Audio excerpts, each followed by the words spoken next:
Okay, welcome to the Let's Talk with Shaun and Luke podcast. For this segment, we're going to be talking about media. And we have our lovely guest of ZAK. Welcome to the show. Hey, guys. How you doing? You good? Yeah, I'm good. How you guys doing? Yeah, good, mate. Yeah, really good. Yeah. Nice. So first things first, we can jump straight into it. So ZAK, what made you get into media? Where did it all begin? Cool. So I work in film and TV as a sound engineer. So for higher end TV, like TV dramas or like kid shows, I work as a sound trainee or a sound assistant, but I also boom operate as well. And how it all started was school, basically, GCSEs, media studies. Quite enjoyed it. So for A levels, I took media and film studies as well. And I think after that, I didn't really know what I wanted to do. I wasn't too sure 100%. So I kind of worked for a couple of years and then finally said, yep, this is definitely what I want to try. So went up north to Manchester to study in a film school, and yeah, sort of kind of found my footing with sound, and I've just been really lucky. So yeah, that's where it all started. That's really good. So tell us. So what kind of so up here, obviously Manchester now, what kind of like jobs and role, like obviously within the roles that you're doing, are they? Which ones are more challenging than others? Should I say? So it's a number of jobs I kind of do. So for example, I can do corporate jobs. So that might be, I've done jobs for like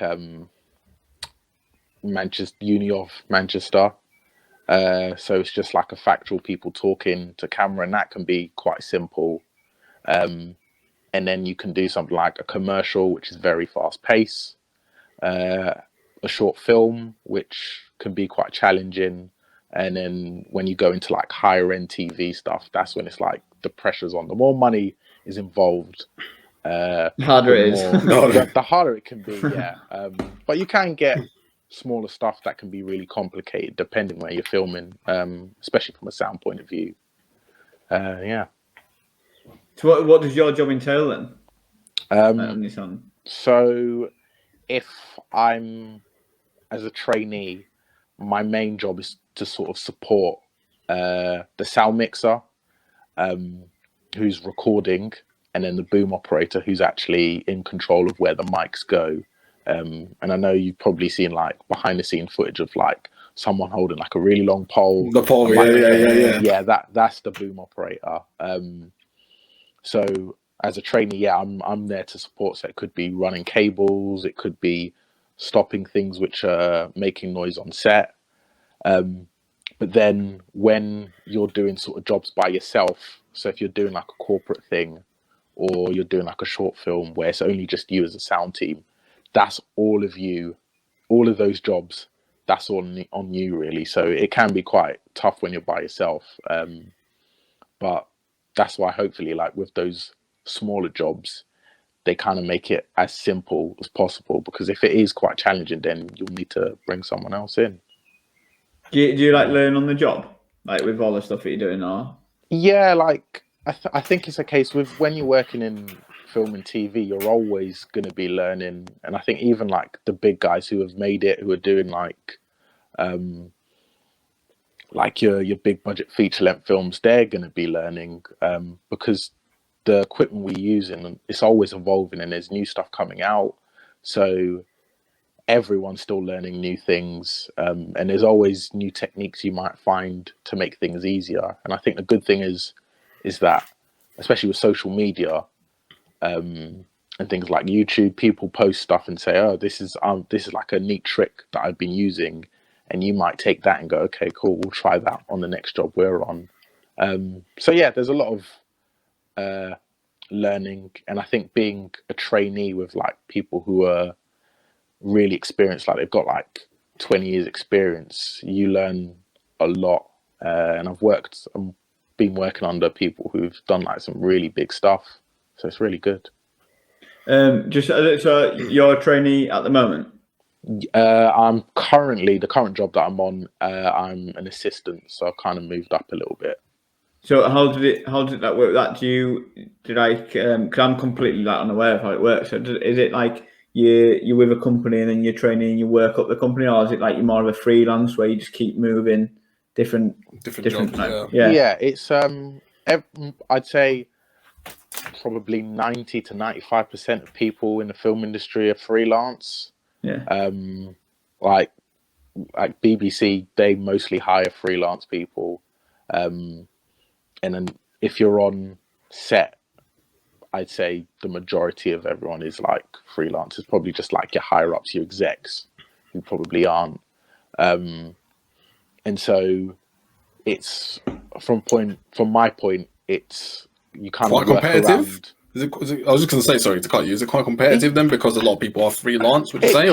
It can be. I think it depends as well on like departments. Like camera is very different to sound. In terms of like how things are, like how they interact with each other. But yeah, that's very competitive. I think with sound and the people who I've worked with, it's almost like a mini community and everyone kind of works with each other and it's a bit more fluid. So I've worked with a couple of guys, and even though I've sort of got my own team now, so I've got people that I've kind of got myself into a team, I should say. There's still other people that I'll be working with, and I'll try and work with others to kind of boost my sort of network. So yeah, it's quite complicated, but yeah. So is that how it works? Until you get like you're with a team, and then now you're gonna like grow with that team type thing. So like learn more and yeah. So but everyone's kind of journey is different. So there's some people who they might go onto a job with a completely new team or people they haven't worked with before, and then they might jump onto another production because another whose crow is that? No, I just thought, is that crow in your house? You, Sean? Mate, that's welcome to Kent. Yeah, outside. All right, fair enough. Yeah, so they might jump to a different production with a completely different team, might be in a completely different area in England, so they might go to London or they might have a job in like Edinburgh. So it can be pretty fluid. That crow is loud. Mate, are they attacking? Well, 2 doors up, we've got chickens, so they might be going for the chickens. Chickens? Okay. No, not my house, 2 doors down. So, didn't know you were in like farmland, but cool.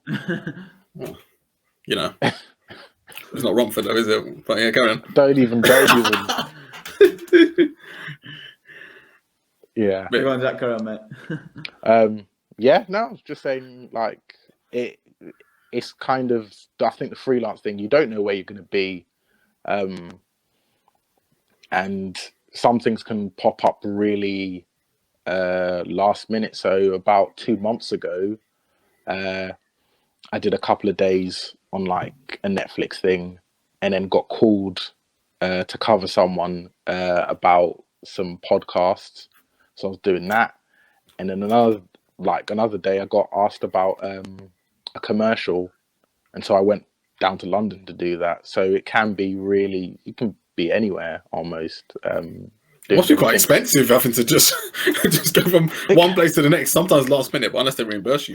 It can, but at the same time, yeah, you can get, sometimes they can pay for your travel. And I think the money you're making sometimes is worth it. Justified. So you like if someone says, oh, we're doing this job, and if it's like a commercial, which usually pays quite high, you'd kind of jump to that and go, okay, yeah, like I'm losing such and such on travel, but I'm going to be making this much, rather than just kind of sitting at home and going, if you've got the time, do it. Yeah. So, I guess obviously the more you do, the more experience you're getting as well on the job, and obviously like working with different people, and obviously like I said, you got different directors and you also see how they work and stuff like that.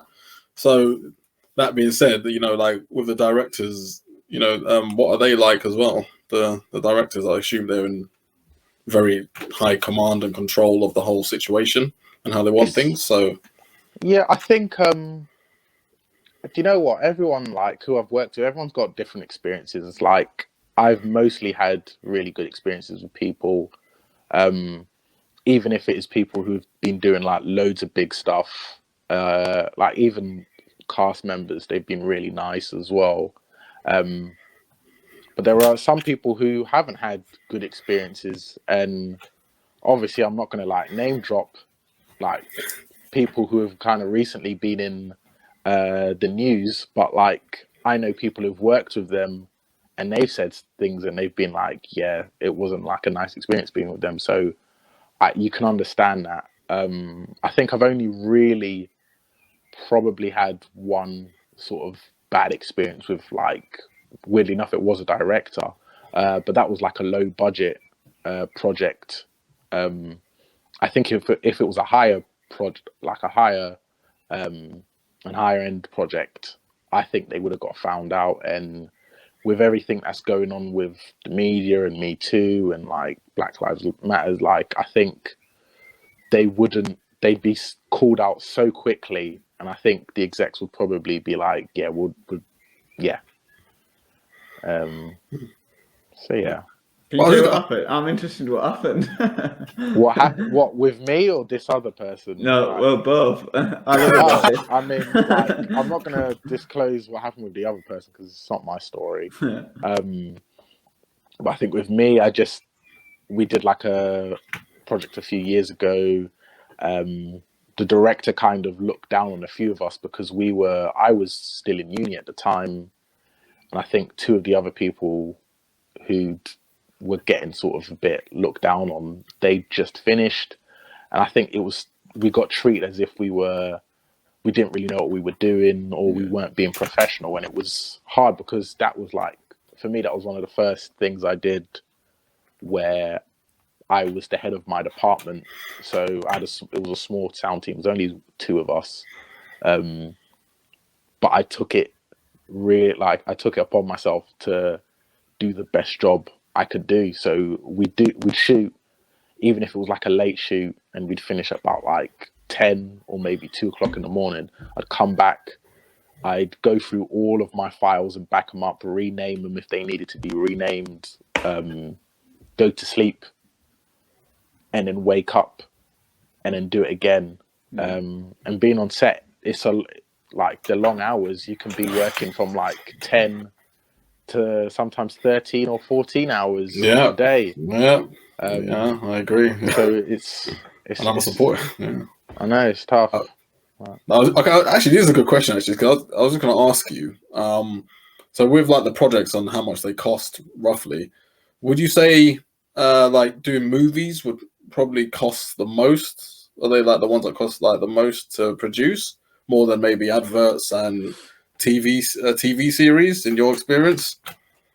I mean, that's a question for the execs. I think it really depends what they're trying to do, because I would say TV probably costs more, but yeah, it just depends how much money's getting pumped into it.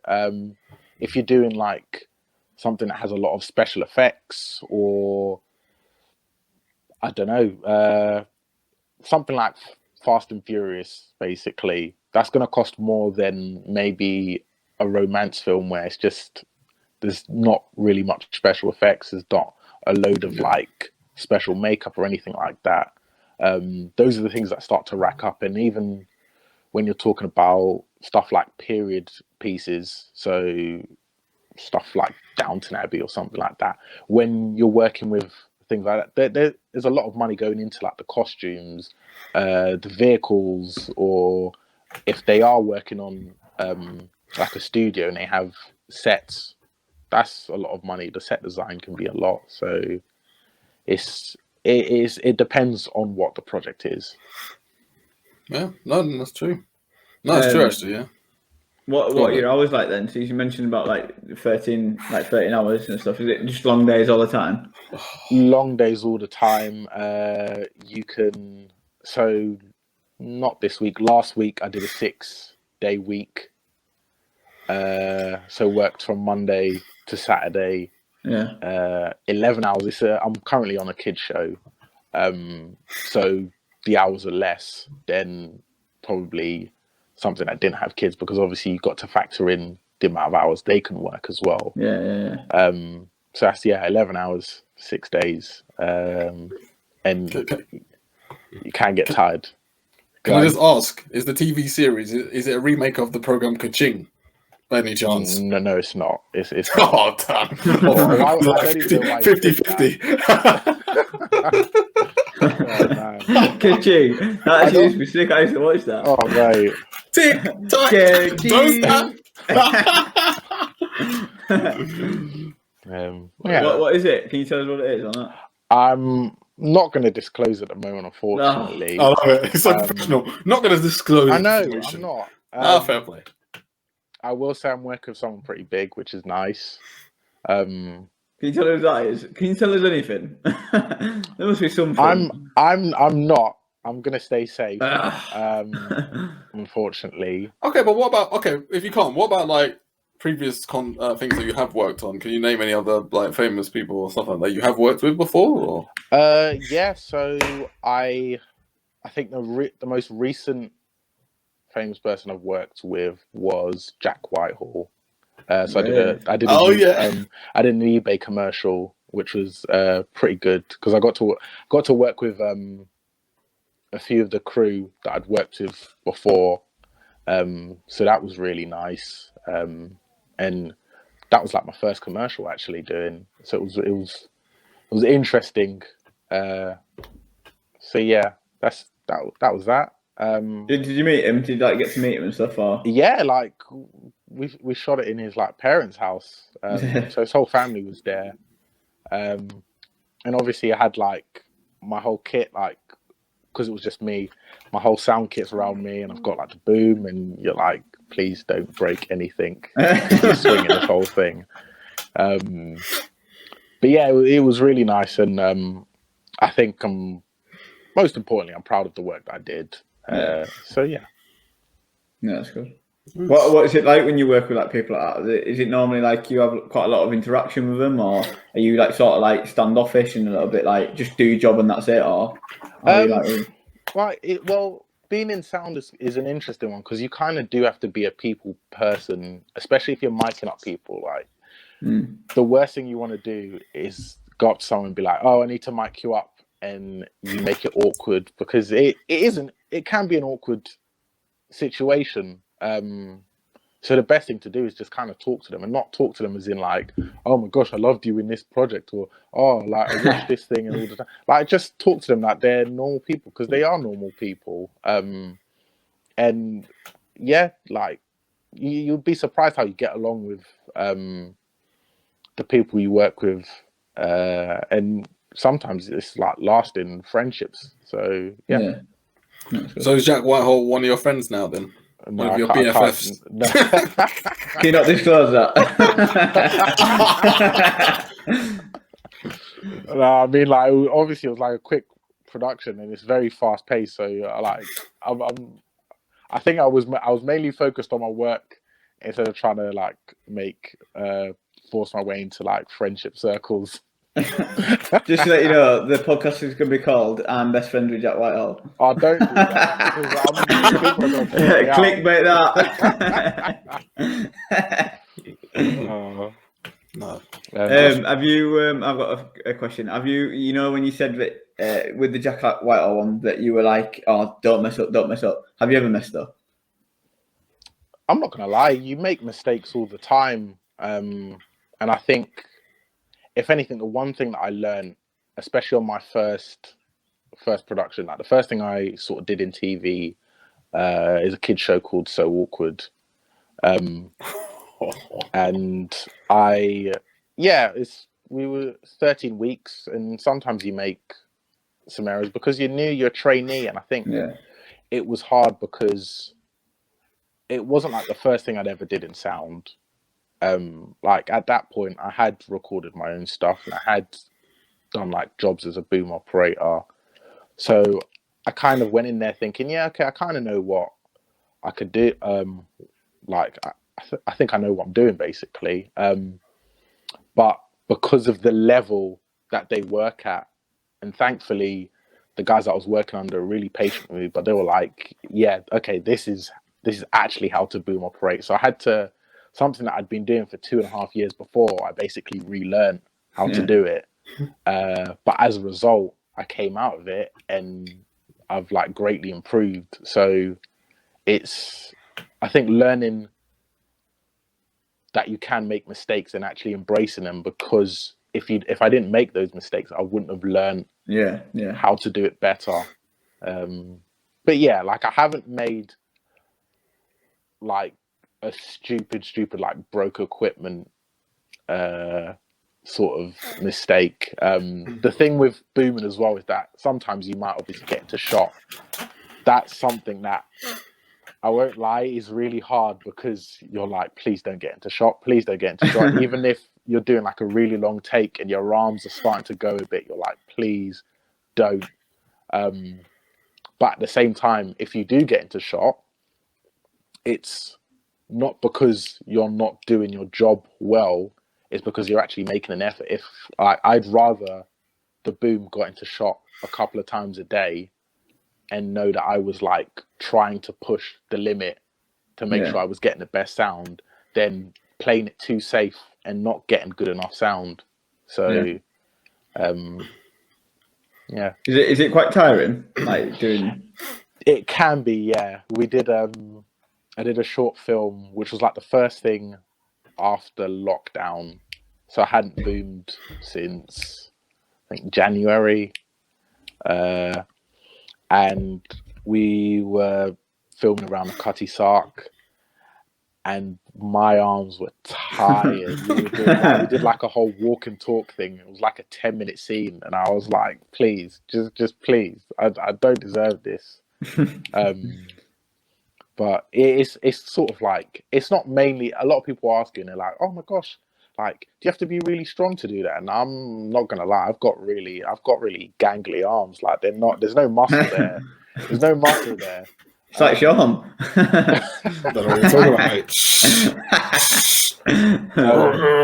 mate. But it's sort of knowing where to put the boom, because there's a lot of thought. It's not just, oh, stick it above someone's head and it'll be fine. There's a lot of kind of like placement and watching where they turn their head and all of that. And there's a lot of thinking involved. But yeah, it's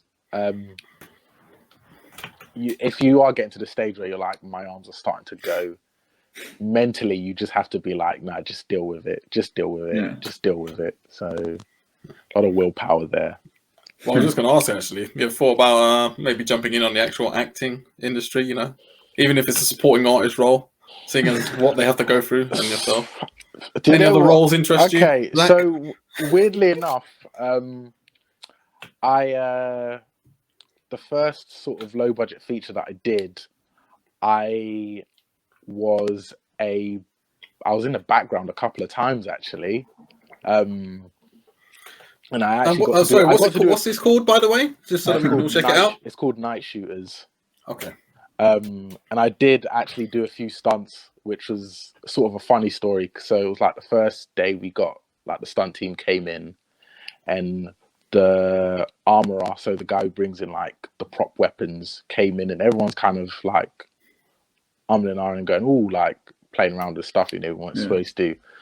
And the director comes out and he's like, we're going to need someone, we need a few more like bodies like in the background to do some stuff. And he's like, does anyone know martial arts?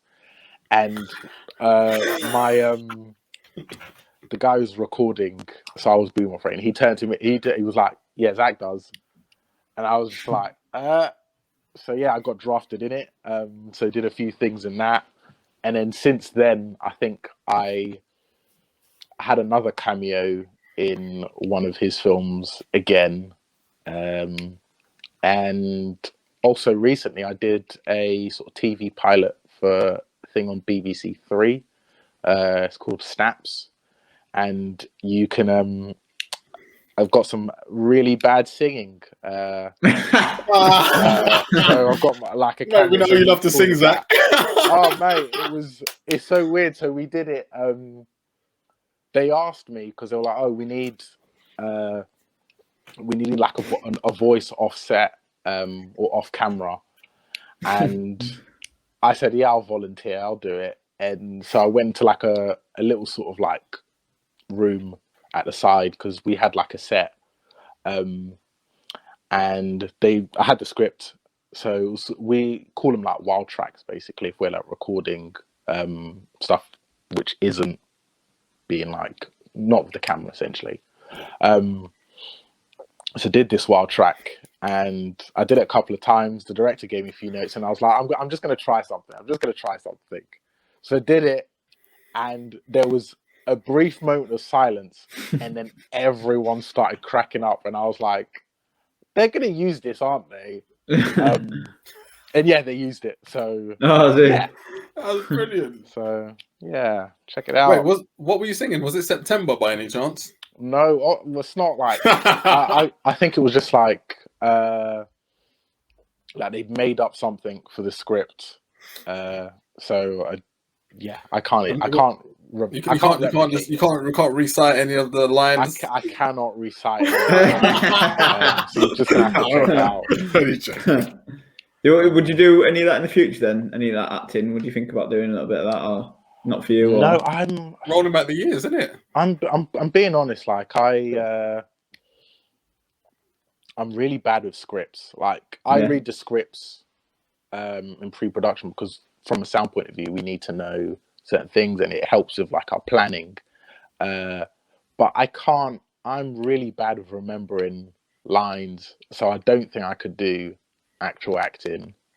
In terms of other roles, so from being in film school, I did a little bit of producing. Mostly I did direct a short film. I think I probably won't do much directing, or I won't try to pursue a career in directing. Like, if I'm going to do anything more, it'll mostly be sort of small stuff and passion projects. Yeah. So so that's like bringing on to the next question. To be fair, where do you see yourself in like the future? Like, what's your like ambition and stuff with it all? At the moment, I'm kind of taking it sort of as it comes, really. Like with sort of COVID, it's changed a lot. Yeah. Of like my plans, and I think right now, the thing that I was kind of immediately looking for is like sorting out my own kit, and I've mostly done that, so I can tick that box. But just progressing with TV is one of them. I'd like to break out into the bigger budget feature films just to see if I like it. Like I know I have spoken to a few people who've done bigger budget features, and some of them have said it wasn't for them. Like it just was a bit too intense, and I can understand that, but sometimes you kind of have to see it for yourself. So I'd like to do it. I definitely would like to work on something like. At first, I really did want to do stuff like Star Wars or Marvel, but I think my main worry is like if you're in a studio and it's green screen, it might get a bit repetitive. So you'd like to do something a bit more. I quite like sort of lower budget stuff, or like maybe things like horror, whereas things that make it interesting. So if you're in like a really strange sort of location, or you've got like a lot of special effects or practical effects, shall we say? Those things, those are the days that you kind of really enjoy. So Well, Zach, mate, if Cool Runnings 2 comes out, I'm sure you could definitely be on that one. The Jamaican bobsled team want to come back for what? Just like a background? What, a guy in the background, like going, "Oh yeah, I'm sign up." Here come the reggae boys. I would like some more cameos. Well, we'll see. We'll see how things go. And then, have you got any advice for like people that are wanting to start in like media and stuff, starting to get into sound and stuff? Yeah, I think there's a few avenues. I think I won't lie, it was really hard for me when I sort of left school and I was kind of looking for different avenues. I couldn't really find anything in London. It was quite hard. And I decided, okay, I'll go to uni and I'll get the skills up and then I'll start looking. But there are other ways to do it. There's a sort of trainee schemes, like for example, Screen Skills. They have a trainee scheme which really helps you to get onto shows, and obviously if you can get on stuff like that which are well paid, like you'll work with people who have had a lot of experience in the industry and they'll be able to teach you stuff really quickly. You can do the same route that I did, which was go to uni and just kind of learn as much as you can, and not just like say, oh, I want to be a director, so I'm just going to focus on learning about what a director does. Like, try all of the other roles because they weirdly interact. Like for me on sound, you work very closely with costume, you work very closely with makeup, you work very closely with lighting, and you work really closely with camera, of course. So it's learning about all of the roles helps you become better. So yeah, like check out trainee schemes. I think that's a good way to start, really. Yeah. Just quickly, actually, would you say that so maybe from all the maybe if you, I don't know if you applied for any other unis, but would you say Manchester is probably like one of the, like if you're not going to like London, for example, Manchester is probably a very good city for where media is based, because obviously they have other forms of media and they've got a lot of productions. Would you say, as a recommendation, maybe Manchester would be a very good city for people to go to? Yeah, I think so. Like there's different film schools sort of dotted around, like, and I know there's a lot of some of these film schools. The tuition is really high. Like, fortunately, like the one that I went to, Manchester Film School, it was the same as like any other uni, but where they kind of excelled was it was very practical, so it was very hands-on. So if you wanted to become like a crew member, like if you wanted to go into lighting, if you wanted to do editing, if you wanted to do sound, like that was the place for you, because you really learnt those roles and you really got the experience. Like, I think the experience that I learned there has helped me sort of get to where I am, which at this point now doing this job as a sound assistant, so stepping up. I've stepped up quite quickly, to be fair, and it's all because of where I went. But there are other courses in Manchester. There's Salford and there's MMU. Obviously, I didn't go to those unis, so I can't really say, oh, this is how they take on sort of how they teach, basically. But yeah, I think like I really learned a lot from where I was. But yeah, the different courses. So yeah. And you enjoy your job and stuff. Like, you still love it. Yeah. Yes. Yeah. Like, I think you can tell, to be fair, mate. You can tell you do with the way you talk and stuff. Yeah, it's he has to say that, doesn't he? To be professional, I have to say it's in my contracts. Oh, so you don't? Okay. Like, I don't think I could do a job where I have to sit down at a desk. I just couldn't do it. And I think it sounds sort of cliche saying, oh, every day is different, but every day is different. Yeah. It's not the same. So it keeps you on your toes, and I think like you really get to sort of gel with the people you're working with, and because they're in the same boat as you. So it's, if you're into sort of working as a team, and you like that sort of environment, then like, yeah, working in the industry, film and TV is really good. Yeah. Absolutely. Yeah. No, it's brilliant, mate. Thanks. Yeah, thanks so much for coming on. That was really good, and, guys. Really good to find out something completely different. Like I said, I didn't have a clue about all the stuff, and you've you can tell you're really passionate about it, and you love your job and Thanks. stuff. So it's really nice to see. But yeah, thanks everyone for watching as well. Please like, subscribe, click that notification button, and Shaun, do you want to finish? Yep. Yeah, again, Zach from Romford, thank you very much for joining us. Check it out on YouTube. He's gonna start.